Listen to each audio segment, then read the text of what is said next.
kekuatan di hidupku.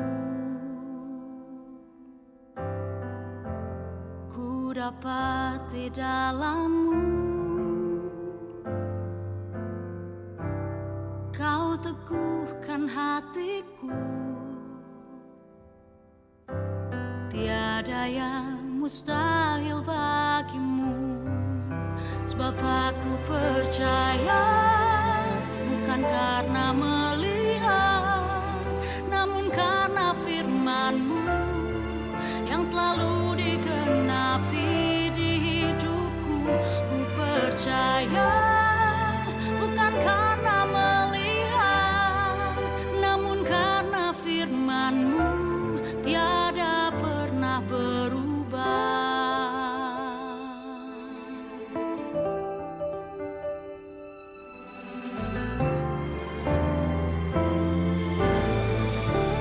Kekuatan di hidupku, ku dapat di dalam-Mu. Kau teguhkan hatiku.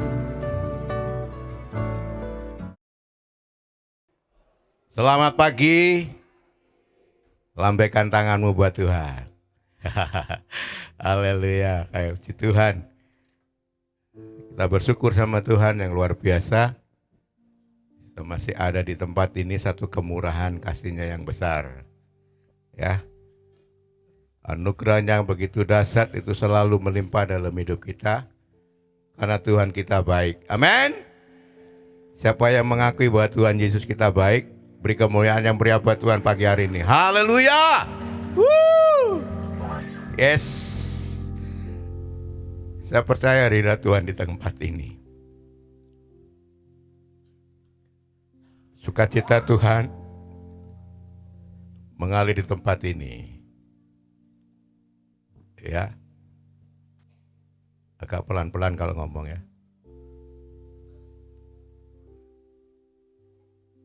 Kita akan berdoa bersyukur sama Tuhan.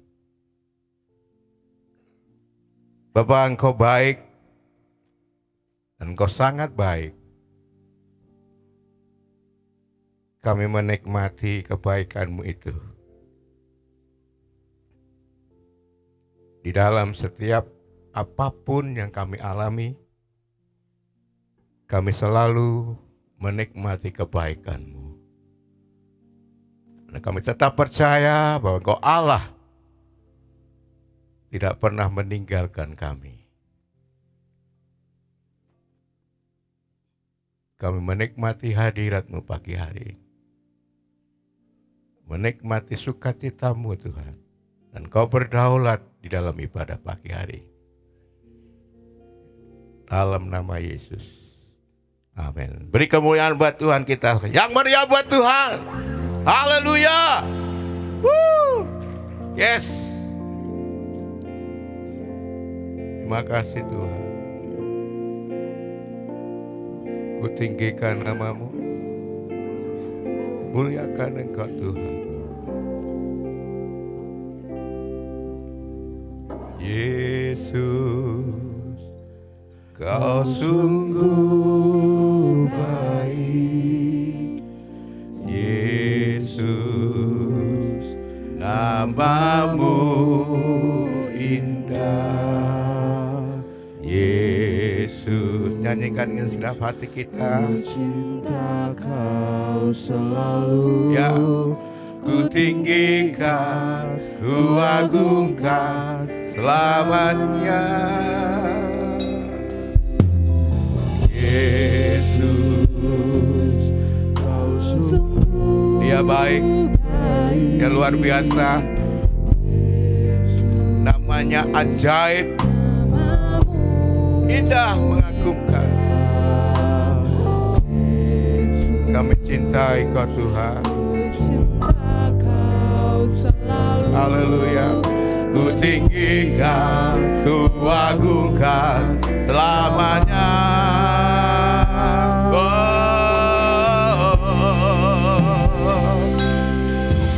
Memujimu, ku selalu pujimu. mau menyembahmu, ku selalu sembahmu, kau yang layak terima semua pujian, kemuliaan hanya bagi Tuhan. Oh.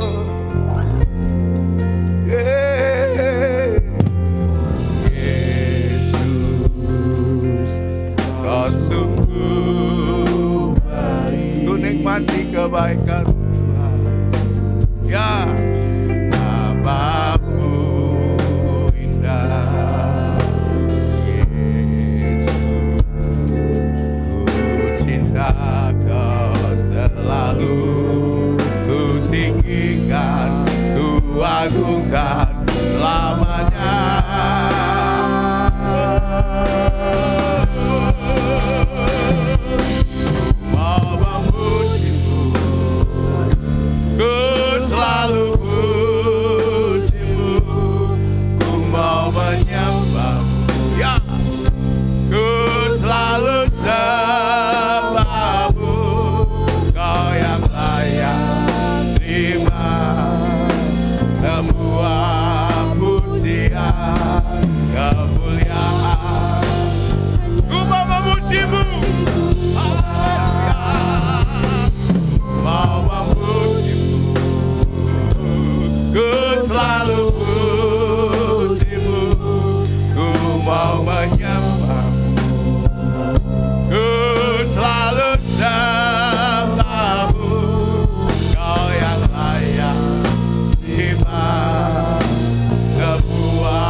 Kita berdiri bersama-sama. Yesus, kau sungguh baik. Yesus, namamu dahsyat.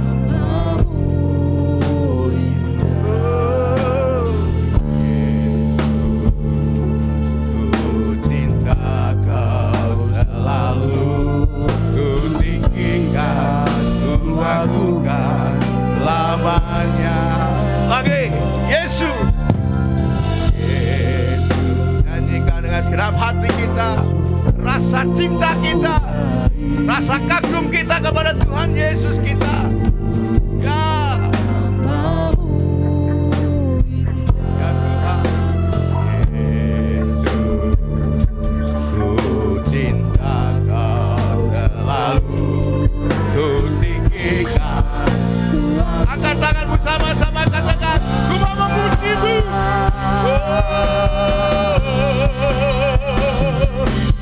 Mau memujimu, ku selalu pujimu, ku mau menyembahmu dalam harapanku padamu Tuhan.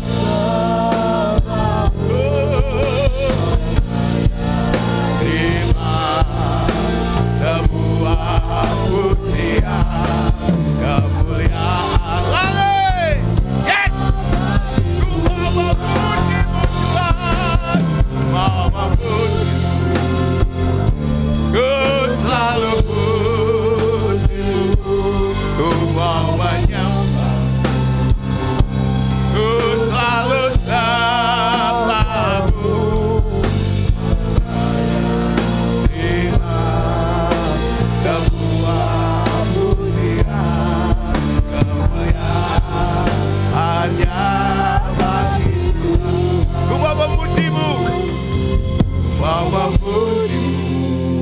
Nikmati, ku selalu pujimu.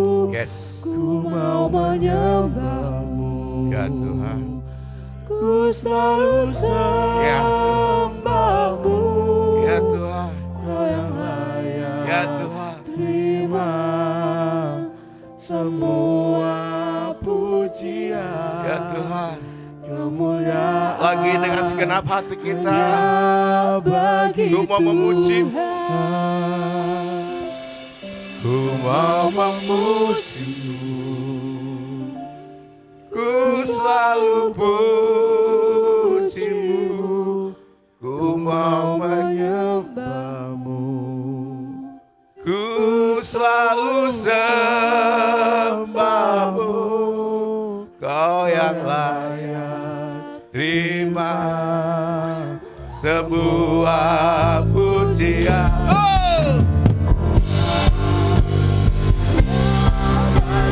Ku mau memuji-Mu. Ku selalu puji-Mu. Ku mau menyembah-Mu.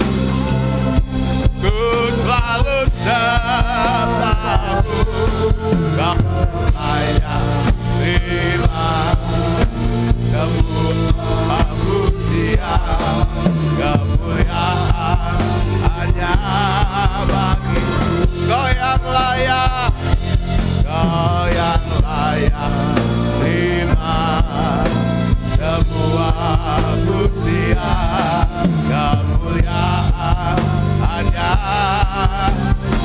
Kau yang layak Tuhan, Kau yang layak terima sebuah pujian. Kemuliaan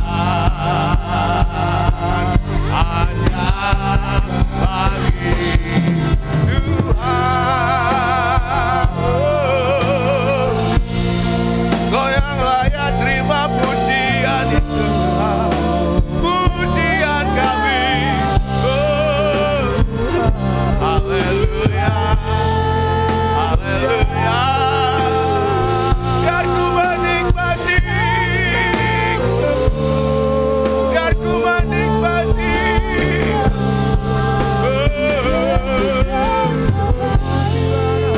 Menyembah, menyembah. Sebab itu milik kepunyaan. Ku puji, ku tinggikan, ku muliakan nama-Mu. Karena hormat kemuliaan hanya bagi-Mu Tuhan. Milik kepunyaan-Mu. Kau Allahku, tempat curahan isi hatiku Tuhan. Kau tempat pengharapanku. Menaruh percaya padamu Tuhan. Haleluya, haleluya. Biarlah ya Tuhan, biarlah ya Tuhan, biarlah Tuhan. Haleluya, sembah Dia, pujikan, tinggikan nama-Nya. Ada kekuatan yang baru akan mengalir dalam hidupmu. Naikkan pujian syukurmu bagi Tuhan.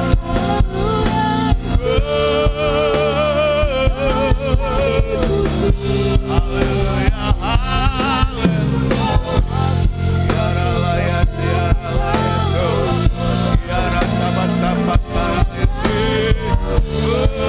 Haleluya.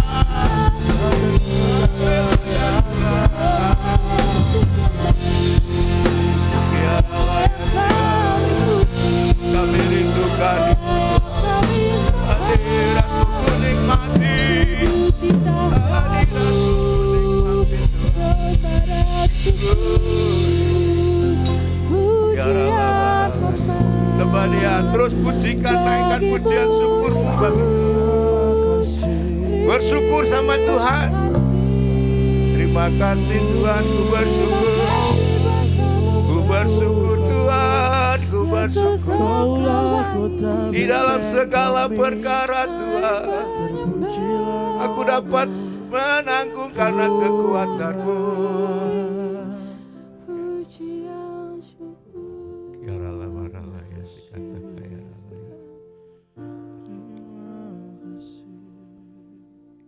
sembah Dia.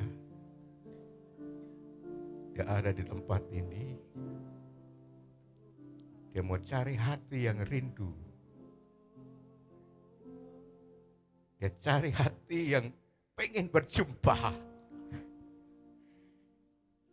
Dia tahu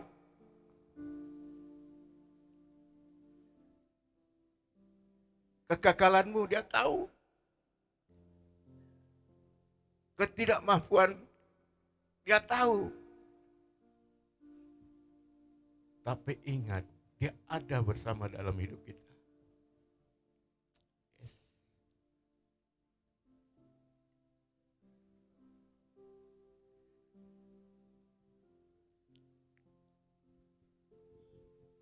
Kau sungguh indah, tiada taranya. Sungguh menakjubkan. Sungguh Ajaib tu dimengerti, lebih dari sembahyang ada hikmatmu, tiada terselami. Kasihmu dalam tak terduga. Kau sungguh indah, kau sungguh indah, tiada kan. Ini ku naikkan pujian kami Tuhan. Katakan sama-sama. Ku kagum hormat akan Engkau. Ku kagum hormat akan Engkau. Kau Allah yang layak dipuji. Ku kagum akan Engkau. Yes. Kau sungguh indah.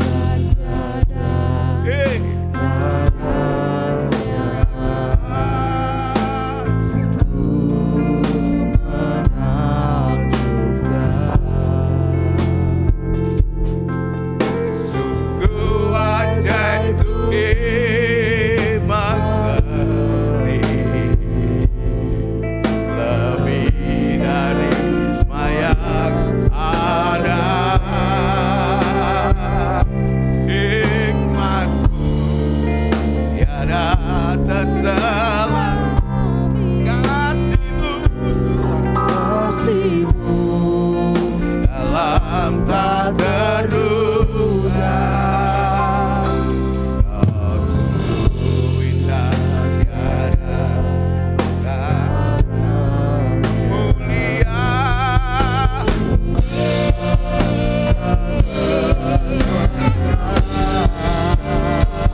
Terima kasih Tuhan, kami kagum akan Engkau.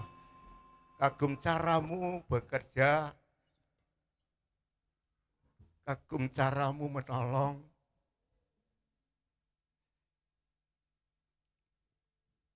Kagum caramu memelihara.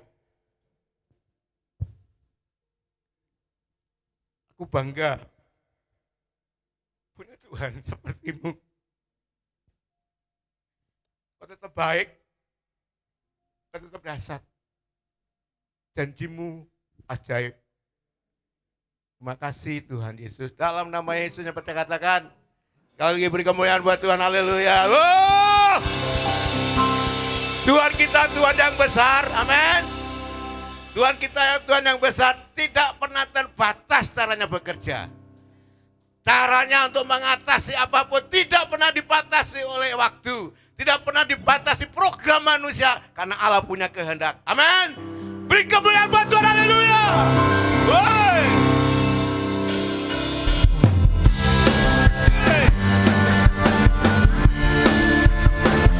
Yang Maha Kuasa. Maha dahsyat dan ajaib. Sama-sama. Tuhanku Maha Besar. Tuhanku Maha Kuasa. Raja segala raja. Dia takkan tergoyahkan. Dia takkan tergoyahkan. Dia takkan terkalahkan. Dia hidup dan berkuasa. Terukan namanya Yesus Tuhan Raja. Segala kuasa tunduk dalam namanya. Dia luar biasa. Dia luar biasa. Perkasa mulia. Yesus nama Dia atas segala nama.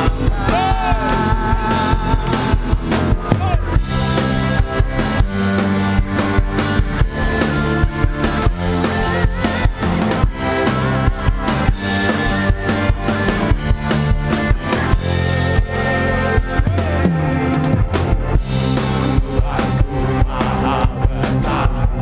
Tuhanku Maha Kuasa. Raja segala raja. Tak pernah tergoyahkan. Takkan tergoyahkan. Dia takkan terkalahkan. Dia hidup dan berkuasa. Terukan namanya Yesus Tuhan Raja. Segala kuasa tunduk dalam namanya. Luar biasa. Perkasa mulia. Raja nama Dia. Terukan namanya.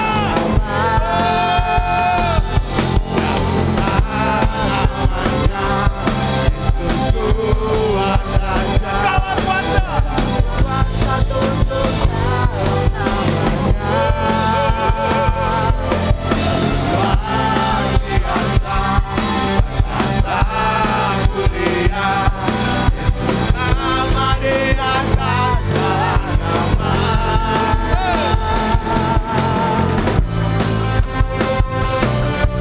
Tuhan kita Tuhan yang begitu hebat. Tuhan yang luar biasa. Caranya begitu dahsyat. Terima kasih Tuhan. Kau ajaib.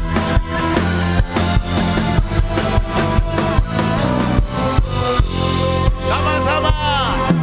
Terukan namanya Siapa? Yesus Tuhan Raja.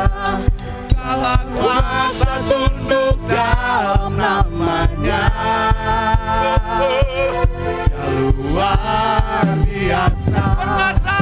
Perkasa mulia. Yesus nama Di atas.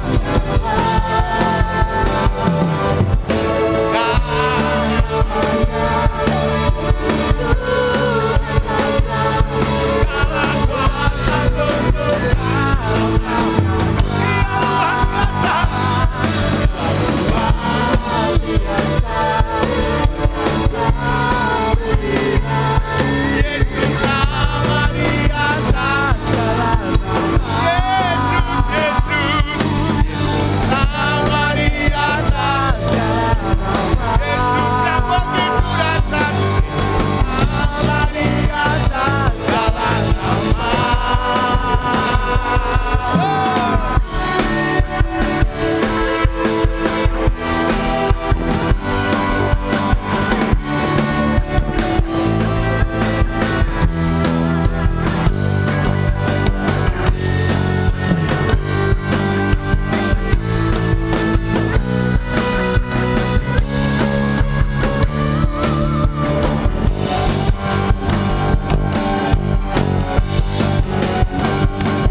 Katakan sampai kanan, sampai kanan muka belakang. Tuhan Yesus dahsyat. Amin. Nama Yesus nama yang ajaib. Amin. Nama yang menyembuhkan. Amin. Yang sakit pegang tangannya. Ya ampun. Tangannya pegang yang sakit. Amin. Benar saya katakan. Tangannya pegang yang sakit. Saya sakit di sini saya. Ya. Katakan sama-sama. Ya, tangannya pegang dia yang sakit. Benar saya, benar. Benar ya. Ada yang sakit? Ya. Katakan nama Yesus nama yang ajaib. Nama yang menyembuhkan. Ya, nama yang memulihkan. Nama yang bebaskan. Aku rindu. Aku pasti sembuh. Aku dipulihkan. Aku dibebaskan. Haleluya, beri kemuliaan bagi Tuhan. Haleluya. Yeay. Ada kuasa dalam nama Yesus.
segala raja.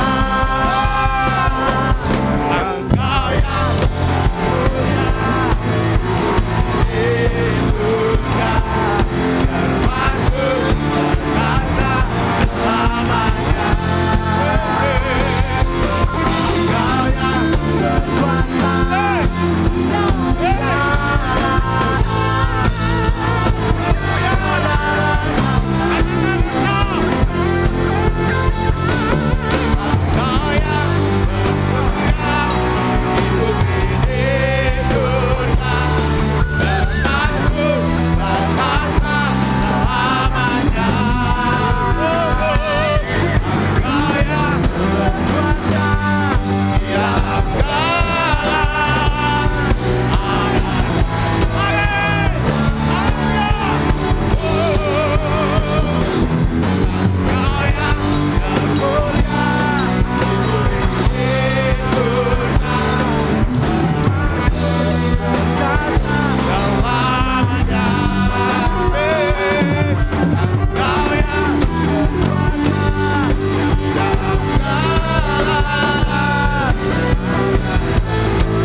perlindunganmu tetap ada Tuhan.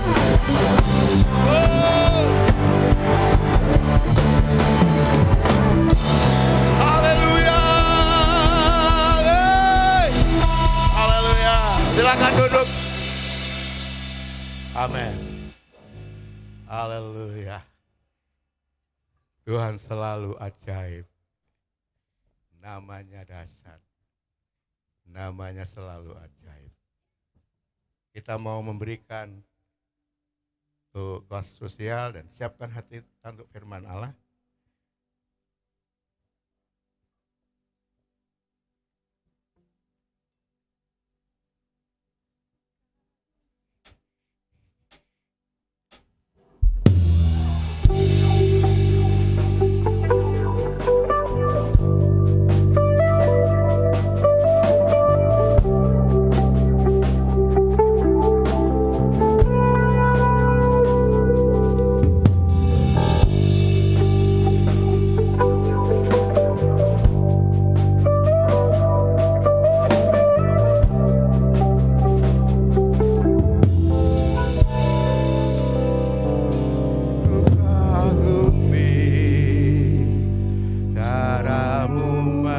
Mencintaiku, kau ada di cerita proses hidupku. Di titik terendahku, kau hadir untuk mengangkatku. Ku tahu kau tak menyerah akan hidupku. Ku kagumi caramu mencintaiku, kau ada di cerita proses hidupku. Di titik terendahku, kau hadir untuk mengangkatku. Ku tahu kau tak menyerah akan hidupku.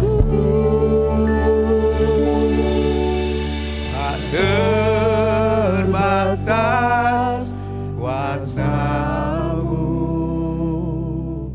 tak terduga caramu. Kau yang ku andalkan di setiap langkah hidupku.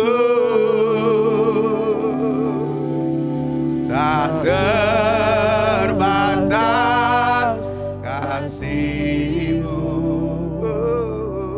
tak terduga jalan-Mu. Kau yang ku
pengakuan iman kami.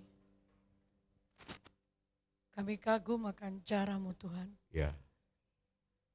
Tidak bisa kami mengerti dengan akal kami. Tetapi kami percaya kuasa-Mu tidak terbatas. Amen. Kuasa-Mu tidak bisa dihentikan dengan apapun juga. Karena Engkau berdaulat atas hidup kami. Aba ya Bapa, dalam nama Yesus, kami tinggikan Engkau Tuhan. Kami agungkan Engkau. Sungguh dari dalam hati kami yang terdalam, kami kagum akan cara kerja-Mu. Ya. Mari biarlah Roh Kudus pagi hari ini bekerja di tengah-tengah kami. Roh Kudus, sentuhlah kami, Ya. pegang hati kami, Ya. untuk kami dapat menangkap seluruh kebenaran firman-Mu. Karena ketika kami mengerti kebenaran ini memerdekakan kami. Amen. Memerdekakan dari rasa takut, memerdekakan dari rasa khawatir, memerdekakan dari tekanan, memerdekakan dari trauma, memerdekakan kami dari sakit penyakit, Haleluya. memerdekakan kami dari cara setan yang ingin menggocoh kami. Pagi hari ini aku bungkus dengan darah Yesus Kristus. Ruangan ini, setiap telinga yang ada, kami bungkus dengan darah-Mu Yesus. Mari Roh Kudus berbicaralah dengan kuat kepada kami. Dalam nama Yesus, semua yang siap dengar firman katakan, amin, amin. Silakan duduk. Shalom semuanya. Coba tanya belakangmu bagaimana kabar mereka. Hah?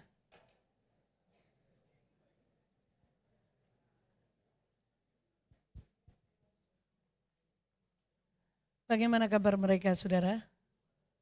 Hah? Baik saja. Tidak ada yang gelisah. Nah, saudara, kita hidup karena percaya, bukan karena melihat. Tetapi ini mudah untuk dibaca, tapi susah untuk kita mengalaminya. Karena ternyata dalam hidup sehari-hari itu ada banyak hal yang akan menghalangi saudara dan saya, roh kita, itu untuk bisa melihat. Setan ingin supaya mata kita secara rohani itu kabur ataupun remang-remang. Sehingga kita tidak bisa melihat rancangan Tuhan yang sudah Tuhan sediakan. Karena rancangan Tuhan, jalan Tuhan itu seringkali tidak sama dengan apa yang kita pikirkan dan kita alami. Sedangkan apa yang kita alami sekarang ini, itu seakan-akan kayaknya benar seperti itu. Padahal itu cuma jalan Tuhan untuk membuat saudara dan saya itu mencapai titik yang sudah Tuhan sediakan. Bagaimana seekor Raja Wali bisa terbang tinggi? Pada puncak ketinggian. Bagaimana caranya? Harus ada badai. Semakin besar badainya, semakin tinggi dia akan terbang. Kalau badainya biasa ya dia terbangnya biasa. Tapi begitu ada badai yang besar, maka kekuatan sayapnya ini seakan-akan berfungsi semuanya. Dan dia akan naik terbang tinggi sampai menuju puncak. Ngomong kanan kiri. Jadi kalau ada badai, siap-siap menuju puncak. Halo? Enggak ngeh toh? Enggak ngeh akal kita. Badai menuju puncak. Ayo ora mungkin tuh yo. Badai yang gulung menurut kita. Tetapi menurut Tuhan, badai itu akan membawa seekor Raja Wali semakin terbang tinggi. Cuman tergantung kita ini Raja Wali apa manuk emprit. Kan di situ. Nah kalau kita burung emprit ya kena badai, kegulung. Tapi kalau kita Raja Wali, kita akan naik terbang tinggi. Ya, saudara, hari ini saya ingin menyampaikan, saya berusaha untuk nangkep apa yang Tuhan mau katakan.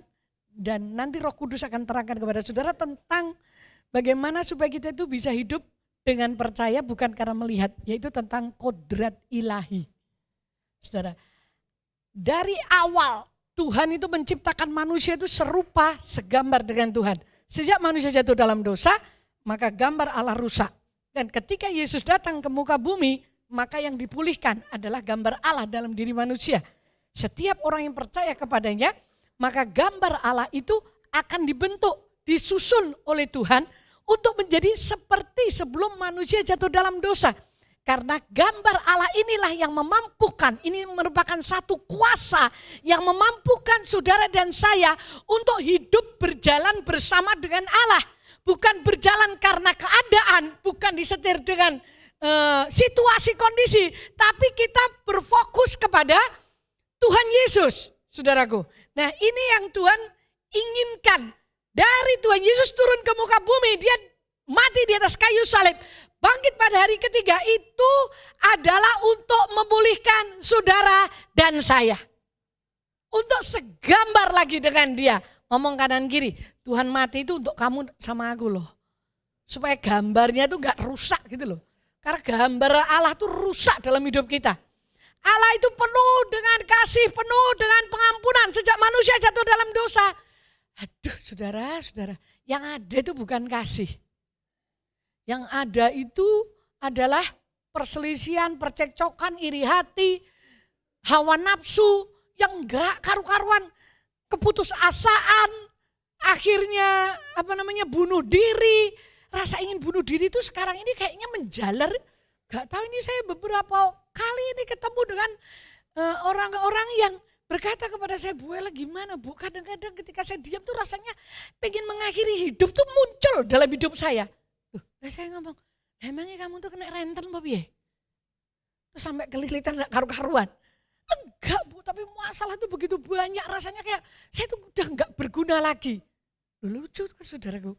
Padahal Tuhan menciptakan manusia itu seutuhnya itu segambar dan serupa dengan Allah. Ini cara setan untuk menghancurkan manusia. Yuk kita buka sekarang. Ini ayat yang tidak asing yaitu Yohanes 3 ayat 16. Next berikutnya yang saya tuliskan ini adalah terjemahan aslinya. Tapi kita akan membaca di ayat yang di sini ya. Ayat hafalan ini. Yohanes 3 ayat 16. Saudara, kalau saudara enggak hafal ayat apa-apa tolong hafalkan ayat ini ya. Satu tok wis. Ya. Yuk kita baca di Alkitab saudara atau di Alkitab. Karena ini terjemahan yang saya minta, yang saya sampaikan ke Maya untuk ditaruh. Yuk 2, 3. Karena begitu besar kasih Allah akan dunia ini, sehingga ia telah mengaruniakan anaknya yang tunggal, supaya setiap orang yang percaya kepadanya tidak binasa, melainkan beroleh hidup yang kekal. Nah terjemahannya ini saudaraku, yang pertama supaya saudara dan saya itu kembali kepada kodrat ilahi itu, kita itu harus mengerti tentang kasih Allah. Banyak orang Kristen itu cuma tahu, oh ya Tuhan Yesus itu mengasihi saya, dia mati di atas kayu salib, bangkit pada hari ketiga, naik ke surga, aku menjadi anaknya. Dikatakan di sini, demikianlah karena Allah mengasihi dunia ini, diberikannya anak tunggal, sehingga setiap orang yang percaya kepadanya tidak akan binasa. Kata tidak akan binasa ini menunjuk kepada kehidupan Yesus. Kehidupan yang Yesus punya itu tidak binasa. Tetapi harus memiliki hidup yang kekal. Nah, mari saudara, kita akan kupas ayat ini tentang kasih Allah. Jadi setiap orang yang percaya kepada Yesus, dia tidak akan binasa. Kata tidak binasa sekali lagi ini adalah kata yang menunjukkan keberadaan Yesus Kristus. Bahwa Yesus Kristus itu tidak binasa. Dia mati di atas kayu salib, 3 hari dia bangkit lagi. Ini menunjukkan bahwa dia tidak binasa. Nah kehidupan yang tidak binasa inilah yang diberikan kepada setiap orang yang percaya. Dari bahasa itunya, bahasa aslinya, saudara dan saya harus memiliki hidup yang kekal. Jadi kata hidup kekal itu atau tidak binasa itu next. Hidup yang dimiliki oleh Yesus dan itu harus kita miliki. Artinya hidup yang tidak akan terbuang dengan sia-sia. Padahal kita sadar bahwa hidup kita ini sekarang ini banyak yang terbuang dengan sia-sia. Coba berapa puluh tahun yang Kristen sejak atau yang lahir baru sejak umur 30 ke atas. Bisa angkat tangan? Yang percaya Yesus lahir baru sejak 30 ke atas. Oh, cuma satu. Yang lainnya dari bayi. 2, 3. Yang lahirnya dari bayi, 4. Saudara, dari bayi saya tanya, ketika sekolah minggu, ketika remaja, apakah engkau sudah lahir baru? Saya lahir baru umur 15 tahun. Karena saya ketemu dengan Yesus. Nah, saya tuntun anak saya umur 6 tahun dan 5 tahun. Saya dulu enggak ngerti bagaimana lahir baru padahal aku anak pendeta loh. Ya bapak aku berpikir kalau tiap hari ke gereja, tiap Jumat ke gereja, waktu itu Jumat, pokoknya sekolah minggu, maka otomatis lahir baru. Enggak ada. Lahir baru itu terima Yesus. Nah saudara, setiap orang yang percaya, maka dia itu harus memiliki hidup yang dimiliki oleh Yesus. Harus memiliki hidup yang tidak binasa. Jadi Yesus yang ada di dalam kita, ini saya terangkan yang tentang pertukaran hidup. Ketika seseorang percaya kepada Yesus, maka Yesus itu akan masuk di dalam dirinya dan diri kita itu berpindah kepada Yesus. Ini seharusnya yang terjadi di saat kelahiran baru. Tapi banyak orang Kristen gak mengalami ini. Yang mengalaminya cuma percaya Yesus, selesai. Saudaraku, tidak pertukaran hidup. Yang namanya lahir baru itu pertukaran hidup. Karena ketika aku menerima Yesus dalam hidupku, maka dia akan memenuhi hidupku dan hidupku berpindah ke tangannya. Nah kalau kita mengalami ini, maka saudara dan saya akan bisa hidup, kita hidup karena percaya, bukan karena melihat. Nah kadang proses kelahiran baru itu seharusnya kan waktu kita percaya Yesus. Tapi ini merupakan proses yang terus menerus. Di mana sampai hidup Yesus itu memenuhi diri kita. Karena begitu besar kasih Allah akan dunia ini. Sehingga diberikannya anaknya yang tunggal Yesus Kristus. Supaya setiap orang yang percaya dia tidak binasa. Maksudnya tidak binasa itu adalah tidak hidup sia-sia. Yuk saya sekarang tanya kanan kirimu. Berapa lama kamu merasakan hidupmu sia-sia? Hah? Saya 15 tahun. Saya lahir ngowek itu Kristen loh. Tapi hidup saya sia-sia itu 15 tahun. Berapa lama kita hidup sia-sia? Ayo yang Kristen sejak lahir, sejak dalam kandungan kau sudah Kristen. Bahkan KTP-mu kira-kira tercetak ya Kristen. Tapi kelakuanmu bukan seperti Yesus. Karena hidup Yesus itu ketika kita lahir baru itu terjadi pertukaran saudaraku. Hidup Yesus masuk dalam diri kita, hidup kita itu diambil oleh Yesus. Coba siapa yang masih pegang hidupmu sampai hari ini? Yesus memberikan kepada kita hidup yang kekal. Baik masa lalu, baik sekarang, maupun yang akan datang. Itu kehidupan kekal, itu kehidupan yang tidak sia-sia. Itu diberikan kepada saudara dan saya. Karena kadang kita tidak mengerti tentang ayat ini, makanya kita tidak memperoleh janji itu. Bukankah Yohanes 8 berkata, apabila kebenaran itu kita mengerti, maka kebenaran itu memperdekakan hidup kita. Nah saya berharap sejak saudara mengerti bahwa lahir baru itu adalah pertukaran hidup kita dengan Tuhan. Dan kita harus memiliki hidup yang tidak sia-sia. Maka saudara dan saya tidak akan menyerah dengan hidup ini. Karena ini janji Tuhan. Ketika badai itu datang, ketika kesukaran itu datang, ketika semua impian datang, saudara tetap bisa berkata, yang aku tahu Tuhan, hidupku sekarang ada di tanganmu dan hidupmu ada di dalam diriku. Aku tidak mau terbuang dengan sia-sia. Waktuku tidak akan sia-sia, hidupku tidak akan sia-sia. Karena pertukaran hidup itu sudah terjadi dalam hidupku. Karena aku percaya kepadamu. Kalau setiap kita mengerti akan hal ini, benar-benar saudara dan saya akan merdeka dari ketakutan. Dari rasa tidak berdaya, dari rasa Kalau toh kita gagal, ya berarti Tuhan memang izinkan kita mengalami itu. Enggak apa-apa, Tuhan ada dalam diri kita kok. Jadi kalau Tuhan ada dalam diri kita, melangkah saja. Kalau toh kita istilahnya kepleset, oh dia ada dalam diri kita kok. Oh berarti Tuhan ngerti ya kalau kepleset. Oh ya wis, tak terima aja. Aku bangkit lagi. Karena ada Tuhan. Coba kalau enggak, waktu kita kepleset, frustasi.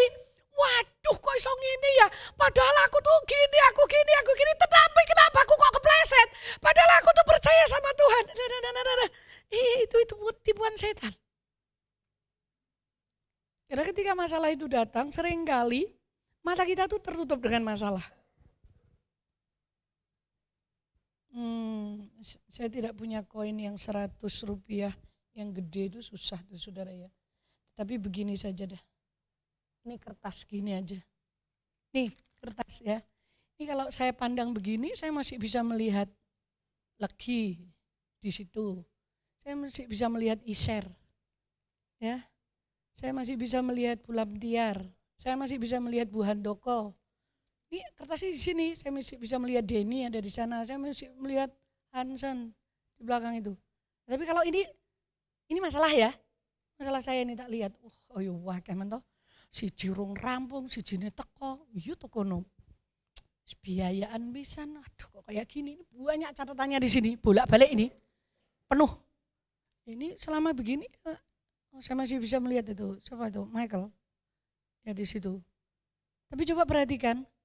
Nah kalau ini semakin hari semakin tak pentelengi, cedek. Saya lihat apa? Seraketok kabeh lho saudara. Pak Parno neng ngarep kene aku seraketok. Kira-kira bojoku aku ya raketok neng ndi iki? Sudah raketok. Sekalipun dia orang terdekat saya. Nah tapi wong ini masalah nutup kok. Persis. Enggak bisa.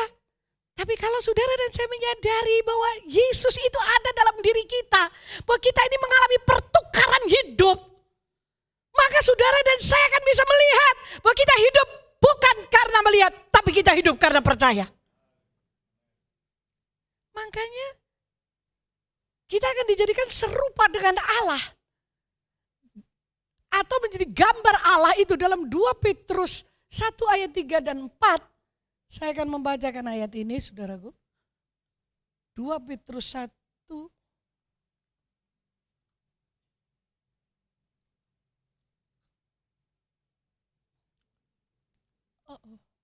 Iya.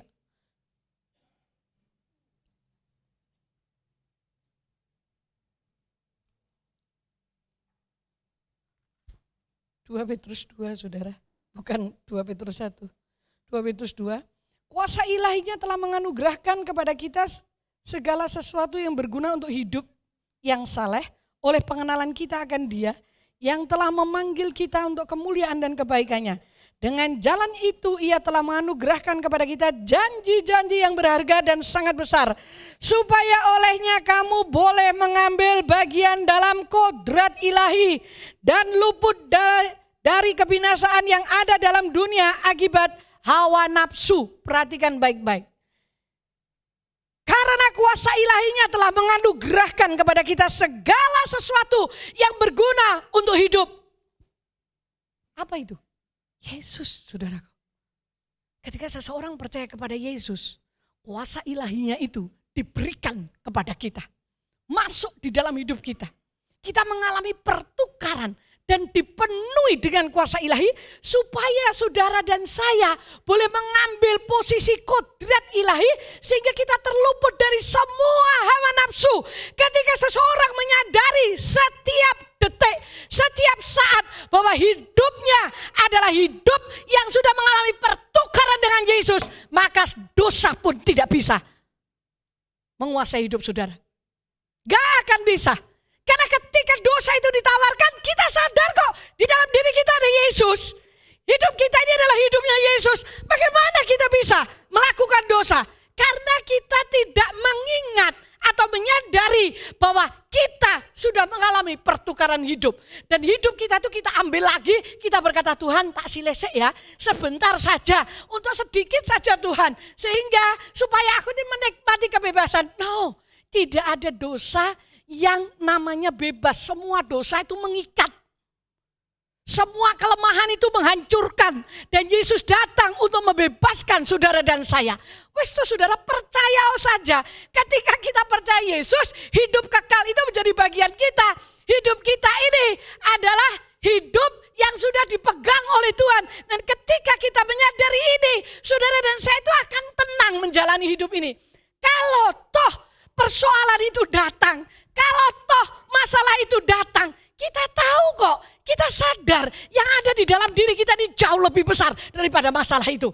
Jauh lebih besar daripada kesukaran, jauh lebih besar daripada semua penyakit.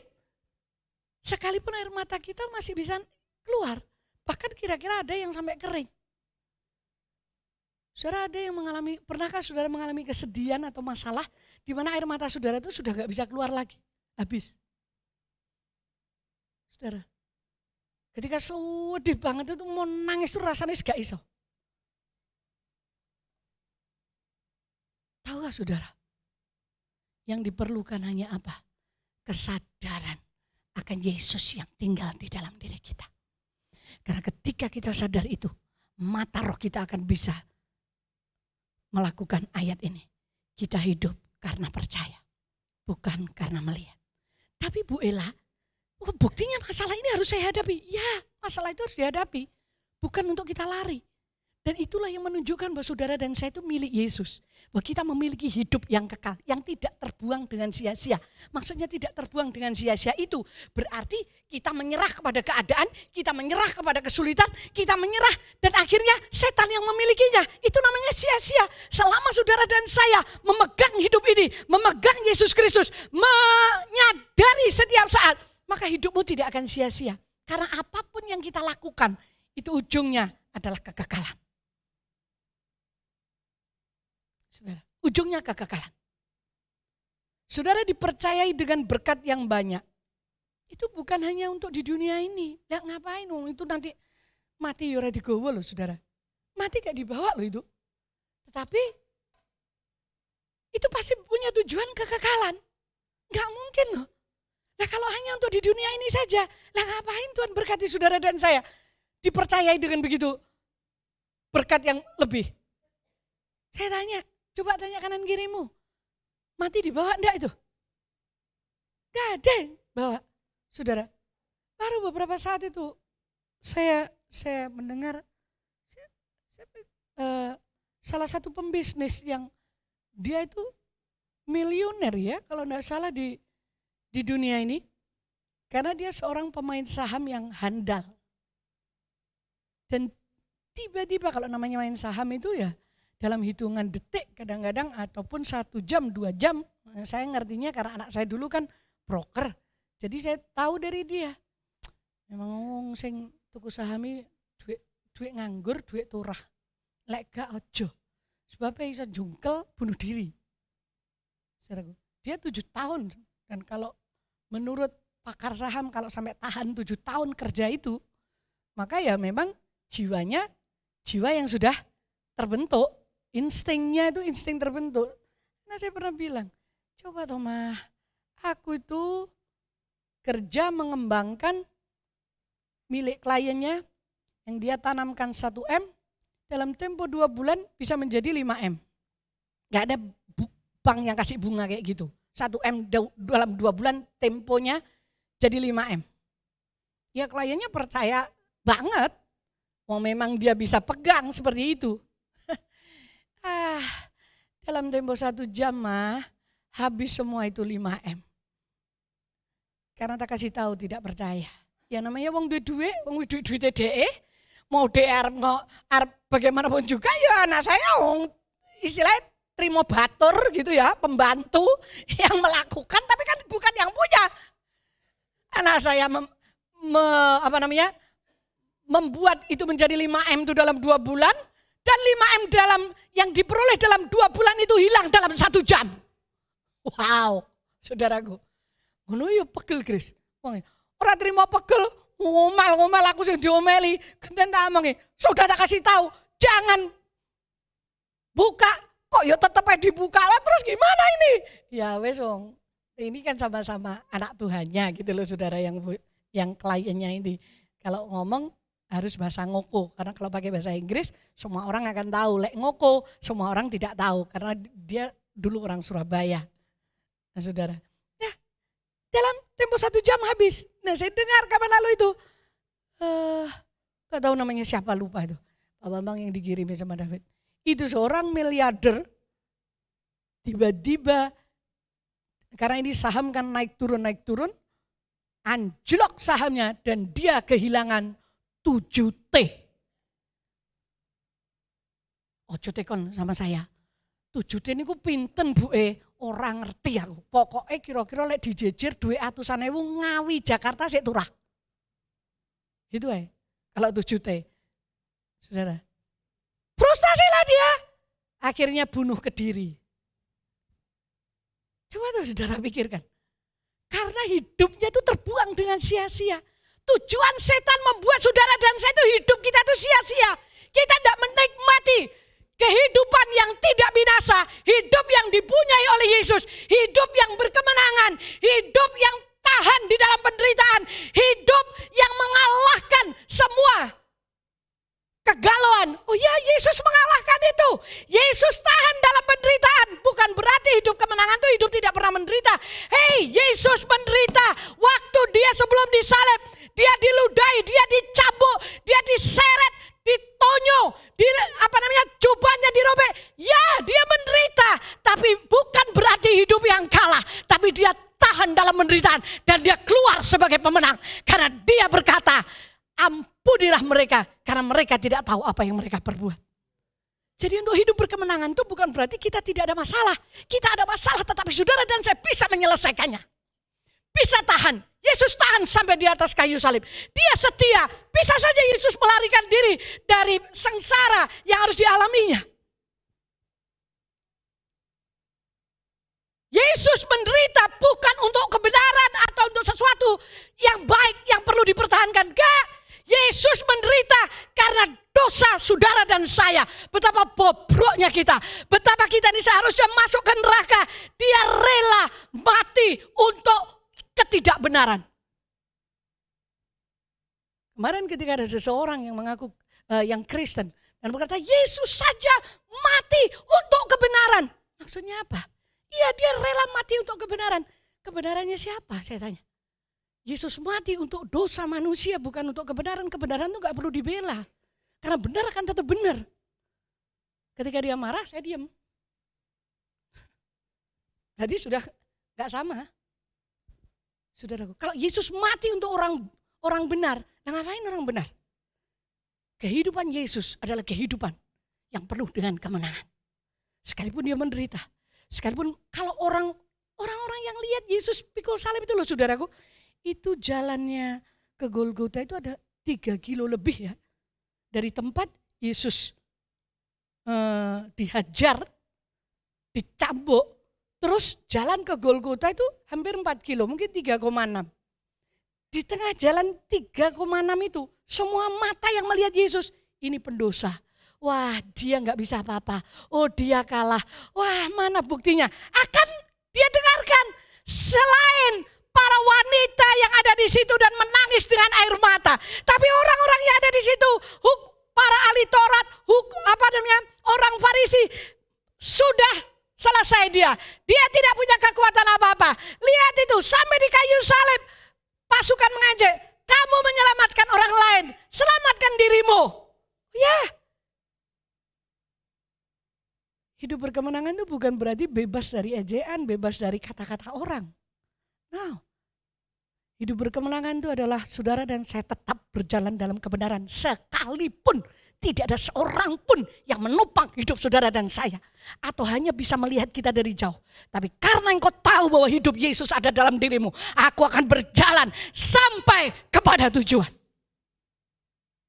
Ini yang namanya kita mempunyai hidup yang dimiliki oleh Yesus. Itu hidup yang dimiliki oleh Yesus loh. Dia menderita, dia diolok, dia diejek, dia disingkiri, dia disalahfahami. Ya, semua penderitaan dia tanggung. Makanya Yesaya 53 berkata seluruh dosa pemberontakan kita ditanggung. Bilur-bilurnya menyembuhkan. Bahkan kedegilan hati manusia itu diambil semuanya. Wow, saudara, tidak ada pribadi yang mengasihi saudara dan saya lebih atau seperti Yesus Kristus. Gak ada. Pasanganmu tuh mengasihimu itu karena engkau terlihat baik dulunya waktu ketemu. Terlihat cantik. Tapi Tuhan Yesus, lihat saya ini medeni yuk, saya dicintai. Piye gak medeni saudara? Anak pendeta, ini label anak pendeta itu berat loh saudara. Terus, saya memang gak pernah ngomong istilahnya misuh, gak ada. Karena di keluarga saya tidak ada kata-kata bisuan. Cuman saya kadang ngapusi bapakku Yunan. Yang ngapusi ini kalau menurut manusia kecil sih. Wis tidur siang, wis timbangannya aku diseneni yang ngomong wis saya padahal aku neng kamar dolanan. Terus itu alat-alat tulis adik saya kalau punya saya patah, tak ijolnya adikku. Endang itu, tak plekoto itu, Endang almarhum itu. Karena papa saya kasih tugas saya, bahwa saya harus gonceng dia pulang sekolah. Dari SD Pelem sampai ke Karangtengah. Ya, adikku ragilem tak ijoli, garisane, penggarisku patah. Punya dia masih baik, saya ngomong, engko mlaku sik ngantek ke rumah sakit lagi tak gonceng. Loh licik gak? Licik saya itu. Kok pikir api? Wis kebebanan anak pendeta pisan, rusak saudara. Ya benar itu tak lakukan. Adik saya wis, tapi wis jangan ngomong papa ya. Ini ngomong papa sesuk awas weh. Duh. Iya dia dewe loh, saudara iso gitu kan. Ya karena dia gak gelem kok tak ijoli itu apa namanya penggarisnya punya saya putus kok karena teman saya. Ya dia jalan duluan sampai rumah sakit tak gonceng sepeda. Depan rumah papa saya ngomong, wah lagi sayang tenan BADE. Setan ngomong pret, kowe ora ngerti dihapusi anakmu. Lha ngono saudara. Dan itu saya sering lakukan, ya sekalipun hanya itu saja, saya enggak mencuri. Saya juga enggak berzina. Saya juga enggak lihat film porno, enggak. Tapi podo ae saudara. Saya itu jahat. Tak urii adikku. Bapakku ya tak apusi. Karena bapak saya punya peraturan. Kalau siang harus tidur. Setelah tidur siang baru boleh main. Lah aku ra iso turu. Tekoni yang jawab ae timbang diseneni lebih baik ngapusi. Aja ditiru ya. Timbang saudara dimarahi ketahuan, lebih baik ngapusi sidik-sidik. Ngapusi demi kebaikan kan enggak apa-apa Bu Ella. Renek dosa demi kebaikan, ngapusi gitu dosa saudaraku. Tetap saja.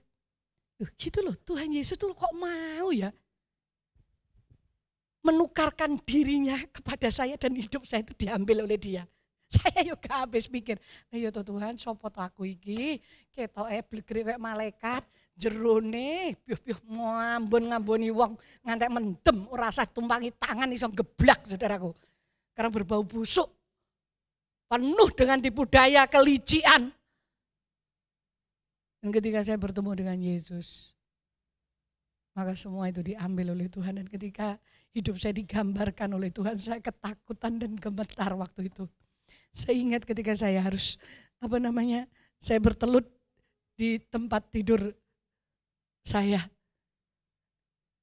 Dan hidup saya digambar oleh Tuhan bagaimana saya ngapusi papa saya. Bagaimana saya kecanduan buku-buku semi porno. Sing minjemi saya tuh pengerja gereja khotbah rapopo, tak pikir aku ya rapopo gitu loh saudara. Iya toh, kan begitu manusia itu selalu melihat orang lain. Nah, pengerja gereja rapopo loh, baca buku. Yang umur 50 tahun, 55 ke atas atau 50 tahun ke atas, saudara mesti tahu itu bukunya Detektif Nick Carter. Kalau saudara sedang baca, saya masih ingat. Saya ingat itu pengerja gereja pinjamnya di Pak Yan Omega sana loh. Itu kan dulu meminjamkan buku-buku komik, buku-buku apa itu. Belum lagi Api di Bukit Menoreh seri piro Pak. Sampai ada. Itu sampai seri berapa itu saudaraku. Saudara, saya kecanduan itu. Ya saya pikir baik-baik saja. Karena standar saya manusia. Standar saya bukan Tuhan. Sejak kita bertemu dengan Tuhan, menerima Yesus dalam hati kita, standar hidup saudara dan saya adalah Yesus Kristus. Yuk saudaraku, hidup yang segambar. Next berikutnya. Nah Filipi 4 ayat 13, akhirnya ini. Kalau di Alkitab kita dikatakan Filipi 4 ayat 13 itu kalau orang sudah mempercayai, mengerti bahwa pertukaran kita dengan Kristus, maka Filipi 4 ayat 13 yang berkata bahwa tidak aku sanggup, saya terus kehafal ini saja. Ini I can do all things in him that strengthen me. Ini kalau bahasanya, untuk segala hal aku mempunyai kekuatan atau kuasa penuh. Yang satu itu adalah Roh Kudus yang memperkuat saya. Aku tahan, menanggung segala perkara di dalam Dia yang memberi kekuatan kepadaku. Filipi 4 ayat 13. Saudara dibuat oleh Tuhan akan cakap. Saudara dan saya akan bisa menanggung segala perkara. I can do everything, semuanya. Kita akan sanggup menahannya. Kita akan sanggup mengatasinya di dalam Yesus. Karena apa? Saudara dan saya diberi kuasa penuh. Karena Yesus ada di dalam diri kita.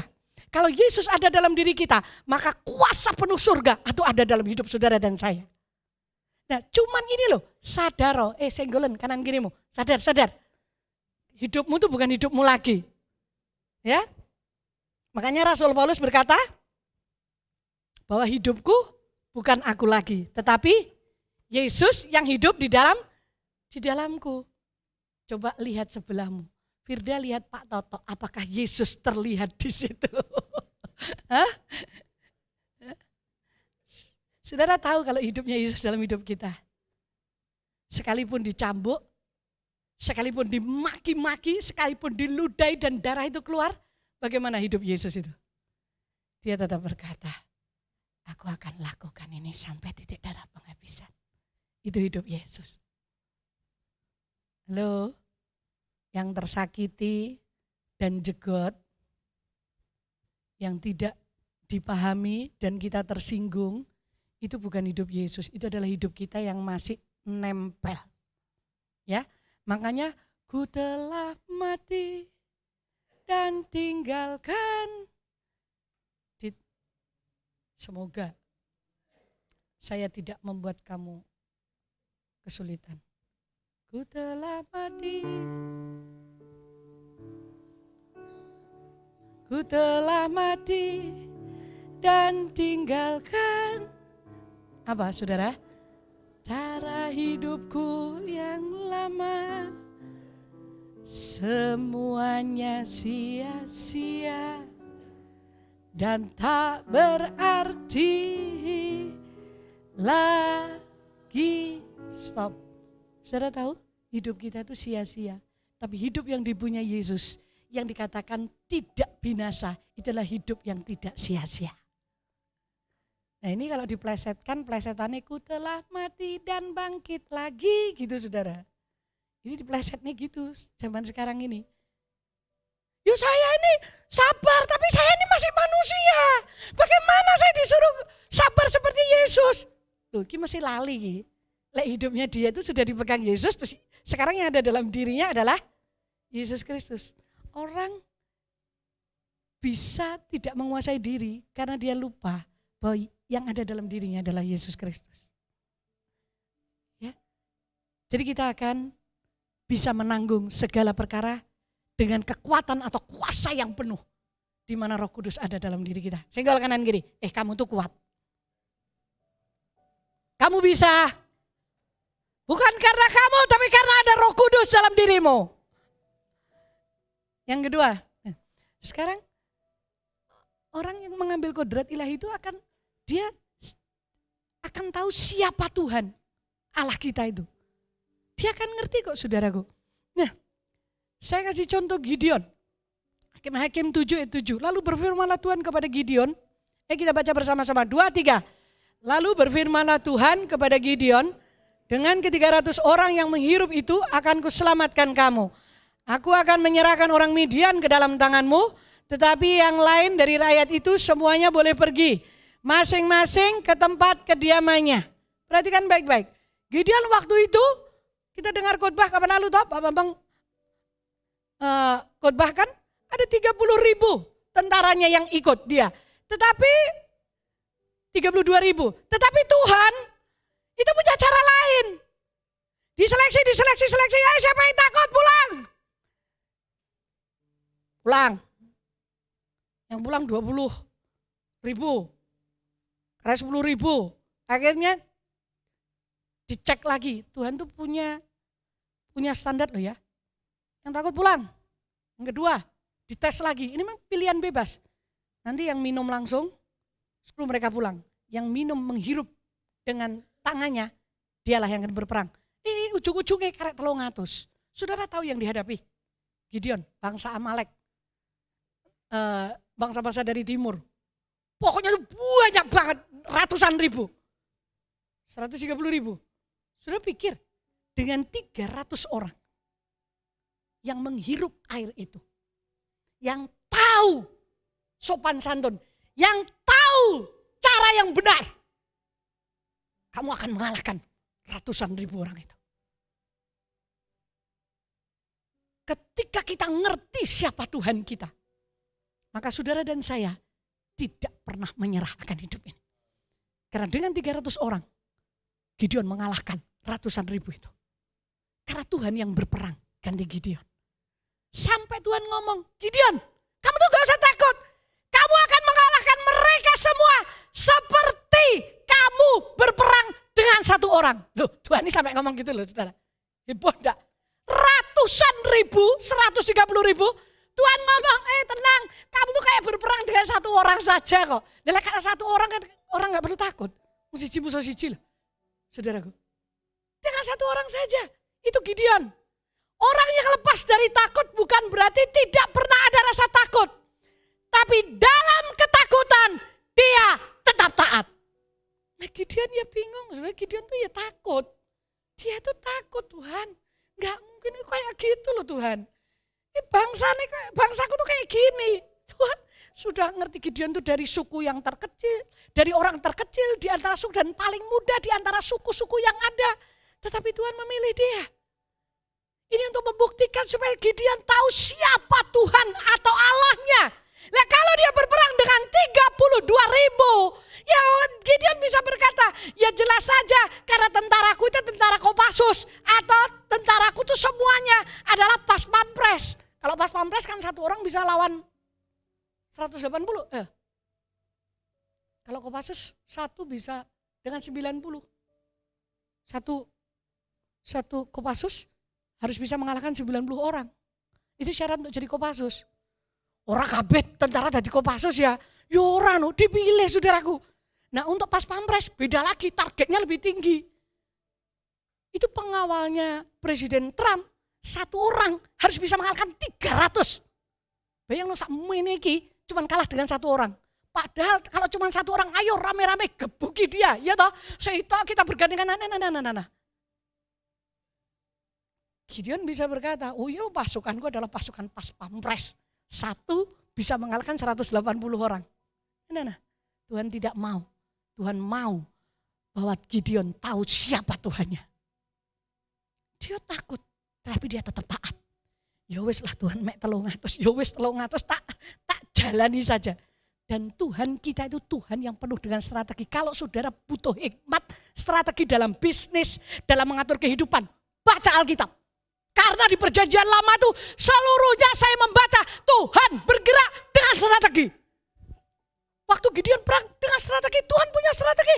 Gideon, bagi 3. Nanti di sana. Kamu taruh ya.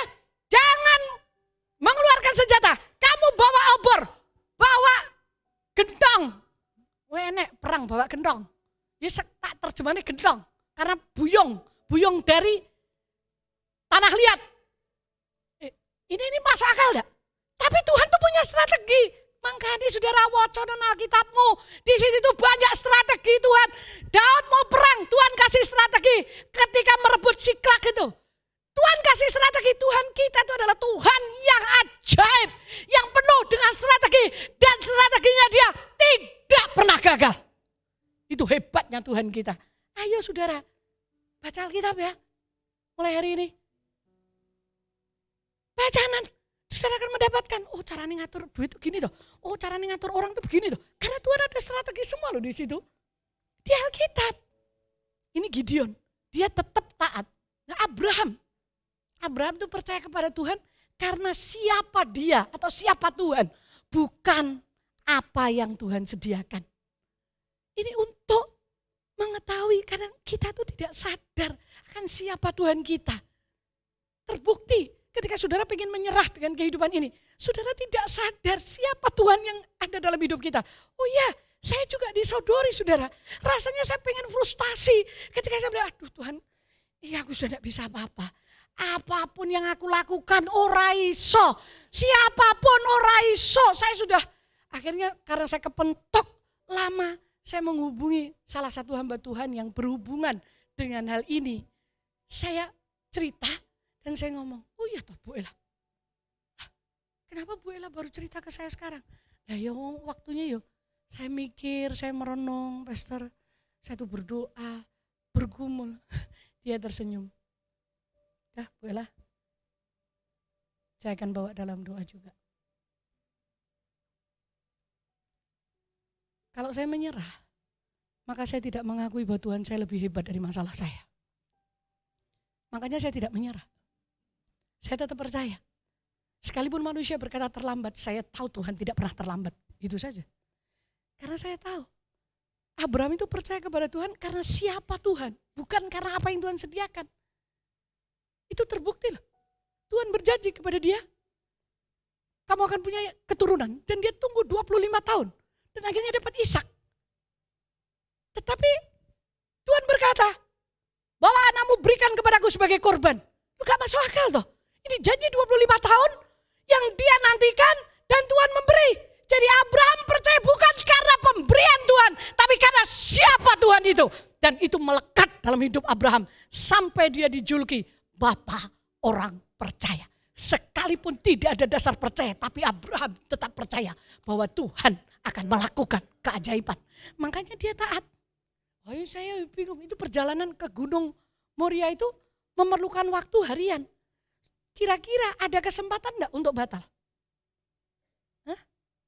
Karena dia merenung, ini anak satu-satunya, pewarisku, seluruh hartaku akan dia. Bojoku umur nenek-nenek 90 tahun hamil. Bisa bayangkan? Itu mbah di panti jompo hamil. Terus ngelahir nih. Satu-satunya anak pemberian dari Tuhan.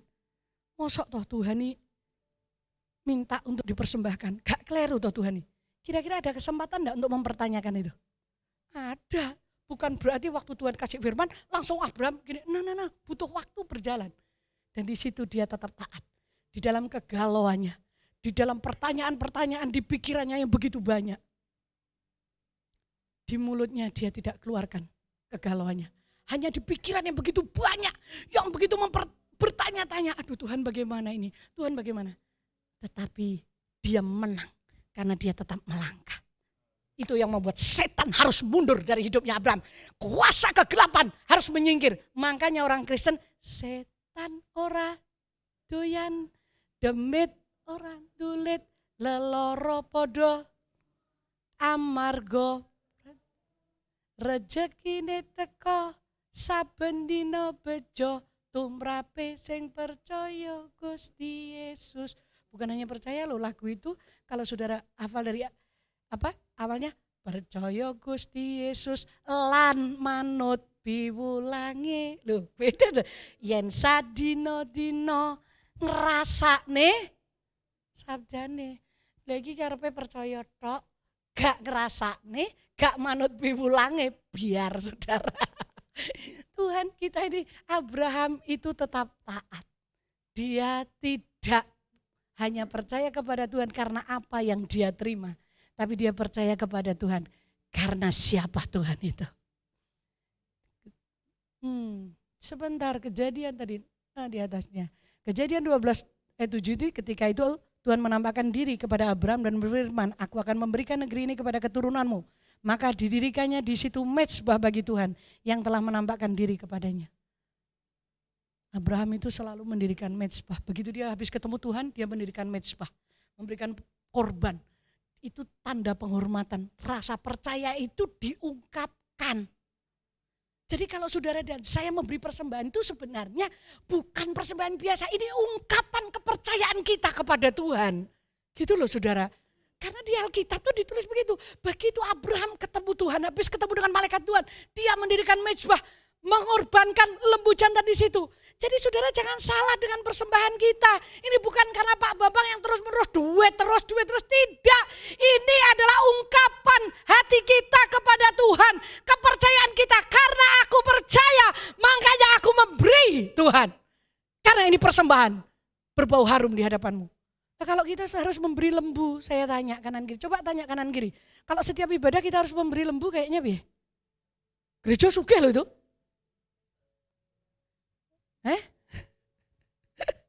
Saudaraku, kalau benar syarat masuk surga kita harus memberikan persembahan setiap ibadah lembu.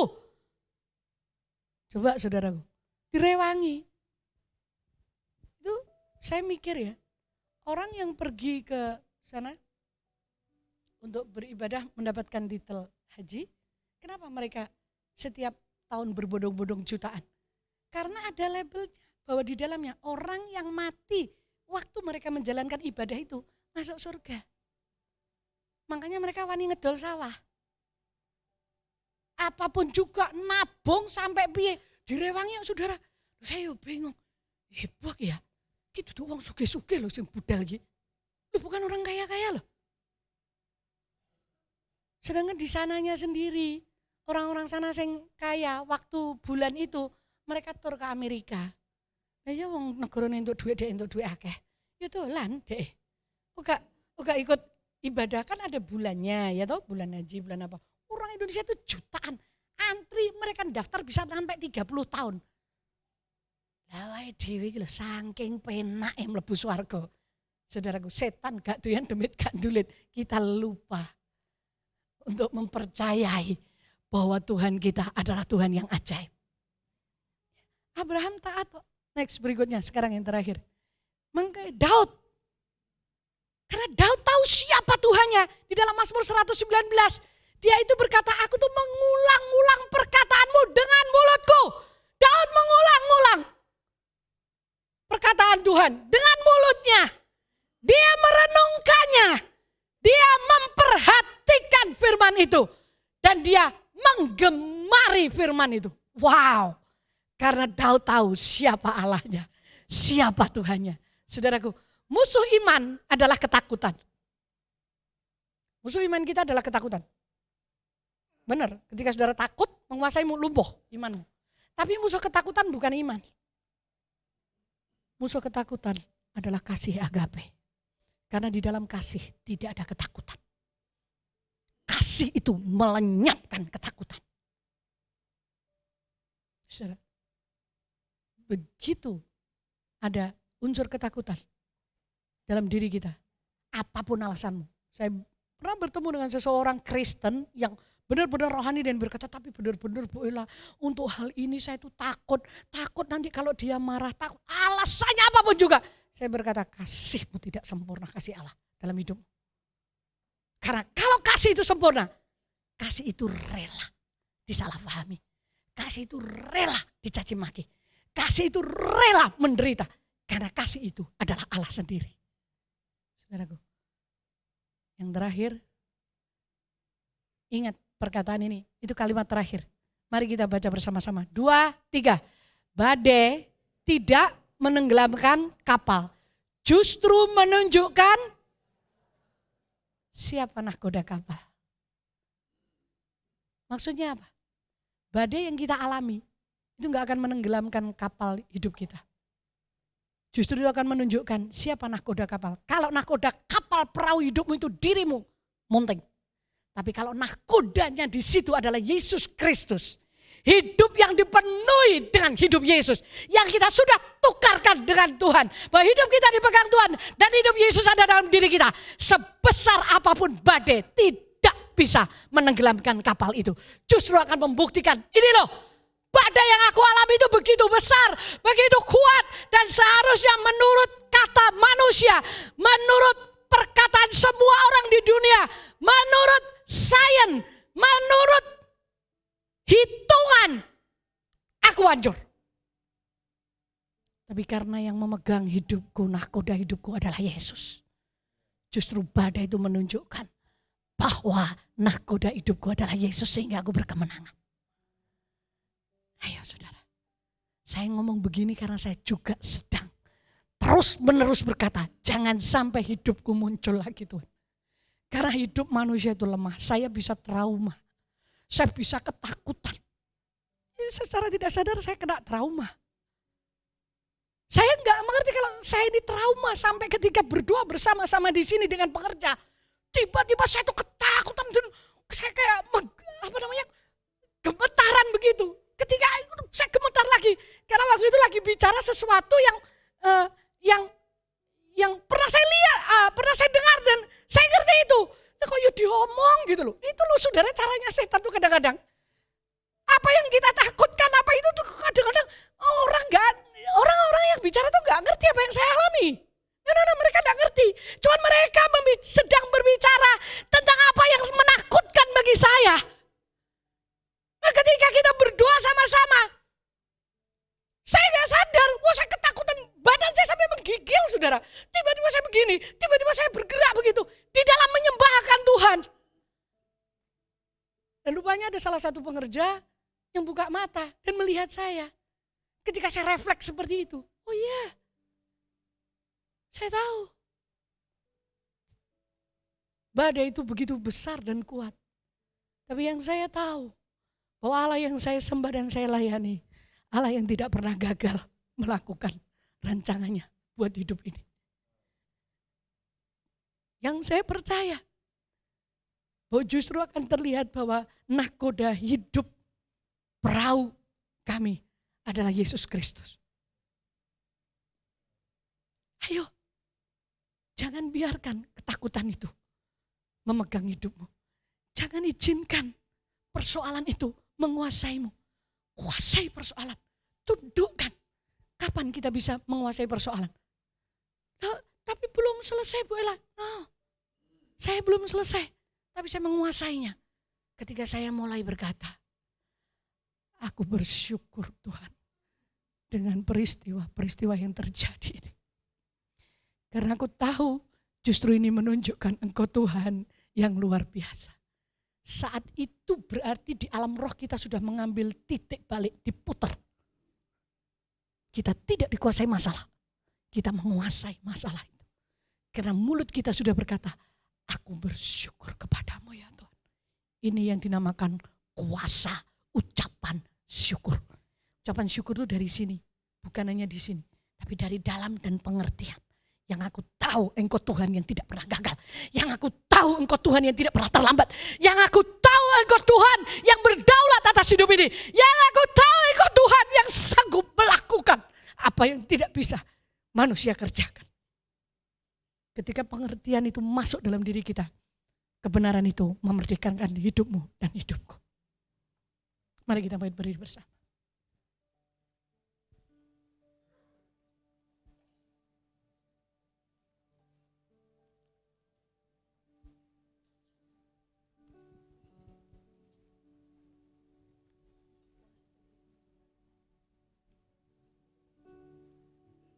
Biarkan singer menyanyikan pujian ini.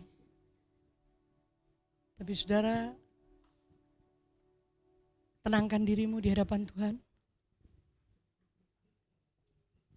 Benarkah saudara dan saya sudah mengetahui bahwa pertukaran hidup ini terjadi dalam hidup kita? Atau mungkin saudara yang baru ngeh sekarang ini ngomong kepada Tuhan. Tuhan, ampuni aku. Aku mengerti sekarang bahwa hidupku itu bukan hidupku lagi, tetapi Engkau yang ada dalam diriku. Hidupku sudah Kau ambil, sudah Kau pegang. Jadi sekarang apapun yang terjadi aku tahu. Aku tidak mungkin binasa karena aku mempunyai kehidupan-Mu Yesus.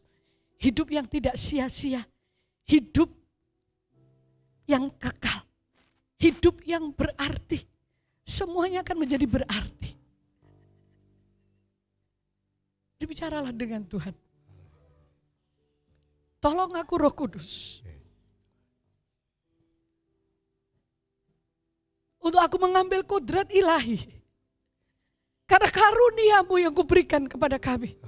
Supaya aku bisa hidup karena percaya bukan karena melihat. Karena aku tahu siapa Engkau sebenarnya. Bukan karena semua yang Kau berikan kepadaku. Tapi karena Engkau adalah Tuhan yang berdaulat atas hidupku.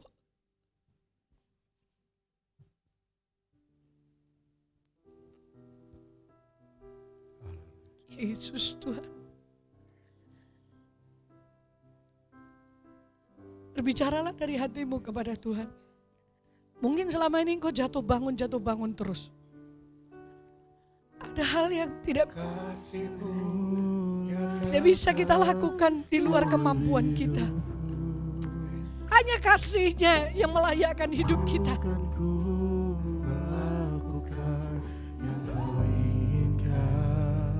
Mintalah Tuhan memenuhi hidup kita dengan kasih-Nya yang agape itu. Supaya kita tahu siapa Tuhan sebenarnya dalam hidup kita. Dia penolong, Dia penjaga, Dia menjawab doa kita.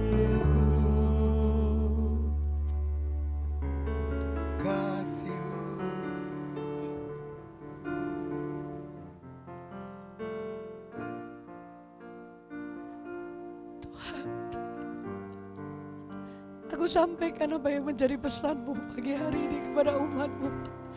Lihatlah Tuhan, pribadi-pribadi yang ada di tempat ini. Engkau-lah yang menyelidiki hati kami. Sampai di mana kami kuat.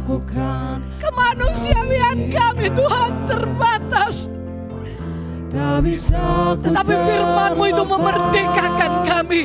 Kau menggenggam tanganku. Dia menggenggam tangan kita. Mengenal pribadi-Mu.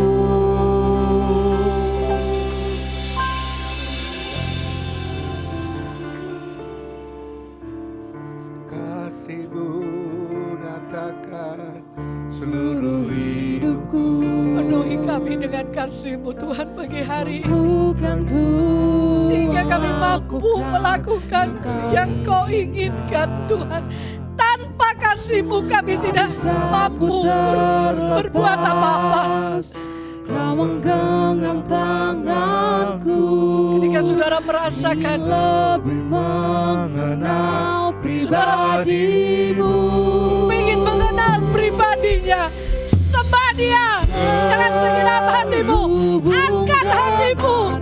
Tuhan, izinkan aku mengenal-Mu lebih dalam lagi. Selalu melangkah Sehingga aku tidak menyerah dengan keadaan.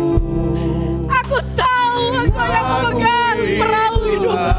dasar hidupku. Yesus Tuhan. Berdaulat Hubung Biarkan kami terhubung dengan-Mu Tuhan pagi hari ini. Mulai pagi ini kami selalu melekat dalam paralayasi, dalam paralayasi, firman-Mu itu dalam paralayasi. hidupku. Yesus Tuhan.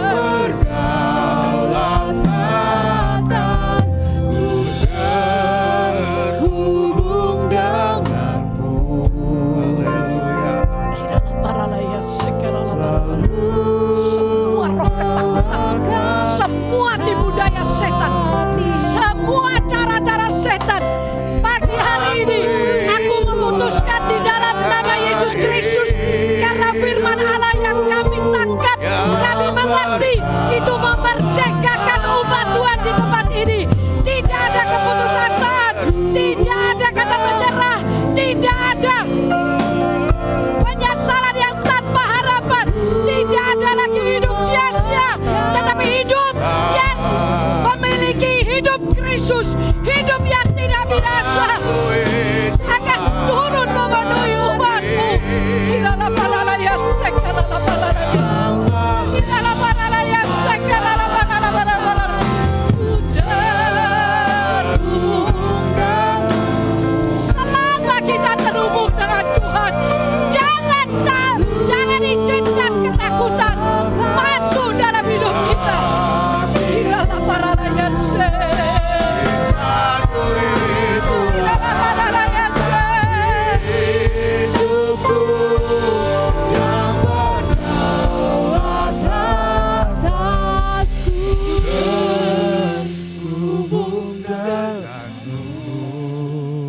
selama kita terhubung dengan Yesus, Selalu selama kita melekat dengan Dia, di hatimu.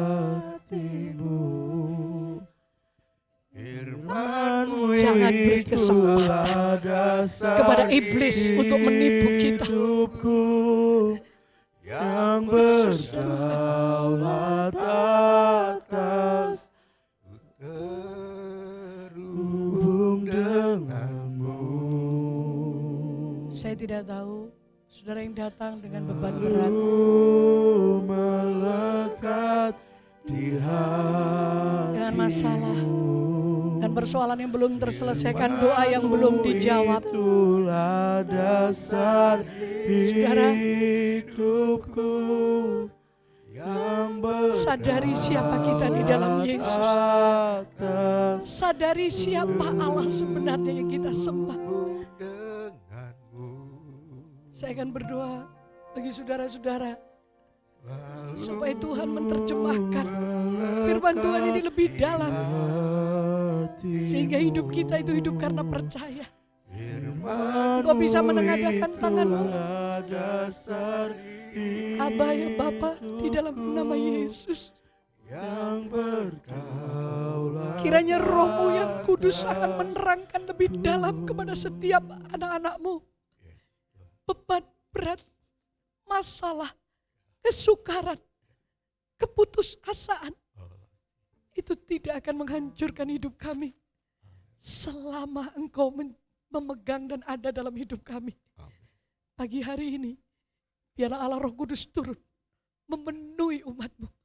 Setiap tangan yang ditengadahkan kepadamu, penuhi kami dengan Roh-Mu, penuhi kami dengan kasih-Mu, penuhi kami dengan pribadi-Mu ya Tuhan. Sehingga kekuatan surga ini mengalir. Kekuatan surga memampukan kami menyelesaikan semuanya. Kekuatan surga inilah yang membuat kami hidup lebih daripada pemenang. Kekuatan hidup-Mu inilah Tuhan yang membuat kami tahan dalam penderitaan. Di dalam nama Yesus Kristus. Tidak ada kuasa lain yang bisa menyentuh hidup anak-anak Tuhan di tempat ini. Aku membungkus dengan darah Yesus Kristus. Kami adalah orang-orang pilihan Allah. Amen. Kami adalah anak-anak Tuhan. Amen. Kami adalah orang-orang yang menjadi biji matanya Amen, Tuhan. Dan kami adalah orang-orang yang mentaati Tuhan. Amen. Karena kami tahu siapa Tuhan kami. Haleluya. Dia berdaulat atas alam semesta dan hidup ini. Amin. Engkau Yesus Kristus Tuhan. Mulai hari ini kami akan jalani hidup kami dengan kepercayaan. Amin. Di dalam nama Yesus. Semua yang percaya katakan Amin. amin. Silakan. Kita akan memperhatikan dan melihat pengumuman kegiatan gereja kita selama 1 minggu.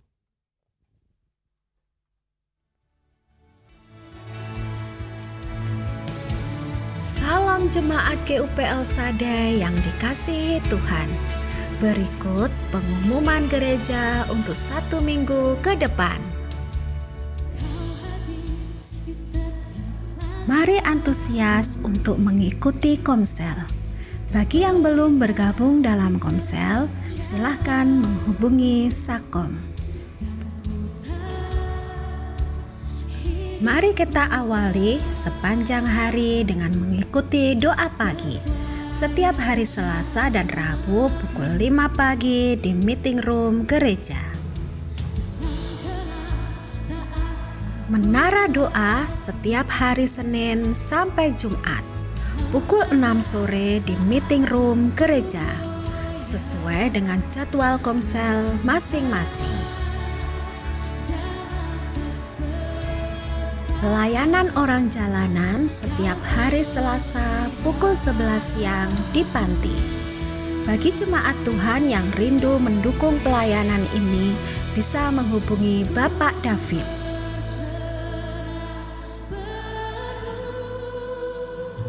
Ibadah warga senior hari Rabu pukul 10 pagi di Panti. Bagi jemaat Tuhan yang rindu mengikuti ibadah, silakan menghubungi Bapak Yefta. Ibadah El Sadekit hari Minggu sesi 1 pukul 7 pagi dan sesi 2 pukul 4 sore di Aula Pniel. Mari kaum muda dan remaja, rasakan hadirat Tuhan dalam ibadah El Shaddai Youth hari Sabtu pukul 6:30 malam di Aula Pniel. Mari rasakan kasih dan jamahan Tuhan dalam ibadah raya hari Minggu pukul 7 pagi dan pukul 4 sore. Ibadah akan dilayani Bapak Pendeta Paulus Baskoro dari Semarang. Dalam rangka hari Natal, seksi sosial menerima persembahan berupa pakaian pantas pakai. Bagi Bapak Ibu Jemaat yang rindu untuk mempersembahkan, silakan untuk dibawa ke gereja. Demikian pengumuman gereja untuk minggu ini. Tuhan Yesus memberkati. Kita akan lihat persembahan Natal ya Bapak Ibu Saudara. Yang kita perlukan sekitar 46 juta. Saudara bisa cek ya persembahan Bapak Ibu Saudara sesuai dengan nomor.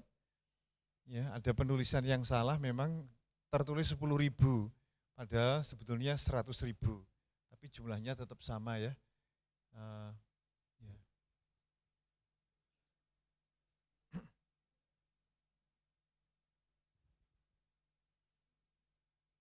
Ini persembahan yang bulan Oktober dan November.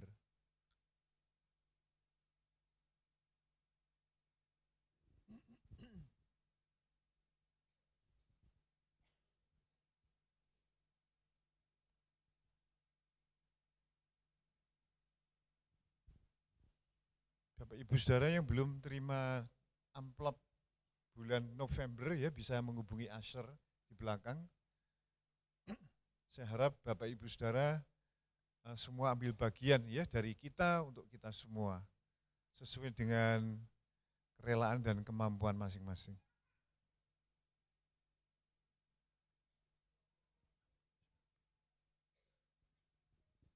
Ya, terus agak cepat dikit. Puji Tuhan, 24 berarti kurang 20 lagi.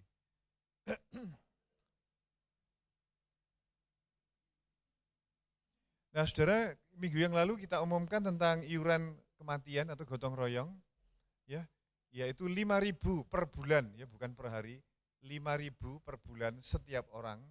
Jadi di dalam keluarga itu kalau ada 5 keluarga, kalau mau ikut 1 boleh, 2 boleh, ya, dan masing-masing 1 orang adalah 5.000. Nah, mohon para PKS untuk mencatat anggotanya ketika ada pertemuan, dicatat dulu aja karena iuran ini akan berjalan mulai Januari, ya, Januari. Jadi setiap Bapak Ibu yang mendaftar akan didaftar dan mulai pembayarannya adalah Januari. Dan ini akan dibantu oleh para PKS, pemimpin kelompok sel masing-masing untuk segera mencatat ya Bapak Ibu Saudara yang ini tidak ada paksaan tapi dorongan aja saya. Ya sebagai gembala untuk Bapak Ibu Saudara untuk supaya meringankan ya biaya peti dan perangkatnya semuanya akan ditanggung ya ketika Bapak Ibu Saudara mendaftar iuran gotong royong ini. Nanti Bapak Ibu Saudara yang masih bertanya-tanya dan bingung bisa menghubungi Pak Pur ya sebagai ketua dari seksi Arimatea dan juga kalau keuangan nanti bisa menghubungi Ibu Ida dan Ibu Evilia. Bisa mendaftar juga ke mereka. Selain, kalau Bapak Ibu Saudara ada yang belum berkomsel, bisa langsung mendaftar ke Ibu Ida atau Ibu Evilia atau staf pengembalaan. Saya kira demikian. Mungkin ada yang baru pertama kali ini ke gereja kita, ada saudaraku angkat tangannya? Yang baru pertama kali ini? Puji Tuhan ya. Selamat datang. Oh ini temannya Yoli ya, teman dekat. Baik, mari kita bangkit berdiri saudaraku, kita akan tutup dalam doa ya.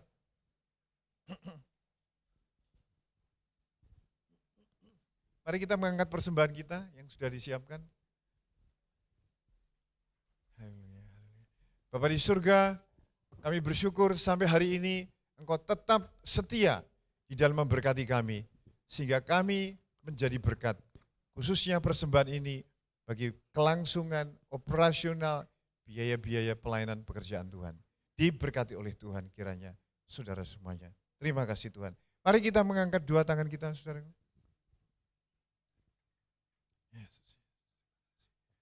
Bapak Ibu Saudara dikasihi oleh Tuhan, Engkau telah menerima firman bagaimana hidup kita yang binasa dulu, menerima kehidupan yang tidak binasa.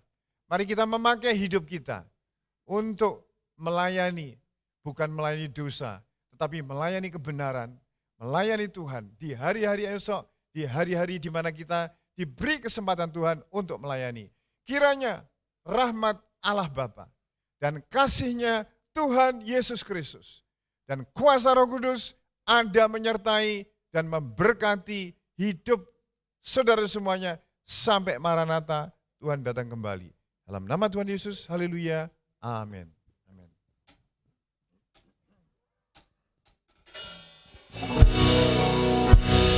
Terima berkat yang datang dari Bapa, Putra, dan Roh Kudus. Apapun yang ku sentuh, ku kerjakan dimuatnya berhasil. Sinar wajah-Mu yang menerangi, menjaga dan menuntun hidupku. Damai dan penyertaan-Mu penuhiku.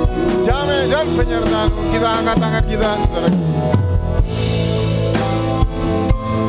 Damai dan penyertaan-Mu penuhiku.